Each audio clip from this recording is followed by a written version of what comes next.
అందరికి నమస్కారం అండి. ఈ మధ్య నారా లోకేష్ గారు వైఎస్ జగన్మోహన్ రెడ్డి మీద వ్యక్తిగతమైన దూషణలకు దిగుతా ఉన్నారు. మొన్నటికి మొన్న రక్షాబంధన్ రోజు సొంత చెల్లెలే రాఖీ కట్టలేదు అని చెప్పి విమర్శించారు. అదేవిధంగా సెప్టెంబర్ 2వ తారీఖు వైఎస్ఆర్ వర్ధంతి రోజు తల్లిని దగ్గరకు రానివ్వలేదు అని చెప్పేసి వ్యక్తిగత విమర్శలు చేయడం జరిగింది. ఒక పక్క వైసీపీ నాయకుల్ని, కార్యకర్తల్ని రెడ్ బుక్ పేరుతో ఇబ్బంది పెడుతూనే మరోపక్క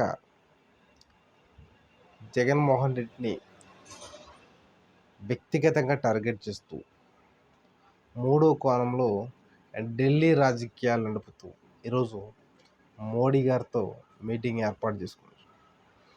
దీనిలో మనకు తెలిసిన సమాచారం ప్రకారం ప్రధానంగా జగన్మోహన్ రెడ్డికి సంబంధించిన కేసులు స్టే ఎత్తేయాలని చెప్పేసి కోరుతున్నారు అనే సమాచారం. సో ఏ విధంగా చూసినా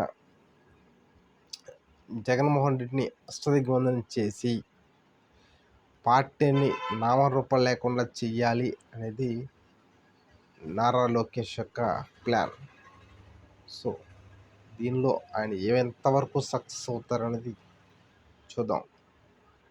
అయితే జగన్మోహన్ రెడ్డి ఇది చిన్నోడేం కాదు, సెంట్రల్ గవర్నమెంట్తోనే పెట్టుకున్న వ్యక్తి. సో వీళ్ళిద్దరి మధ్య ఫైట్ ఏ విధంగా ఉండబోతుంది అనేది వెయిట్ అండ్ సీ.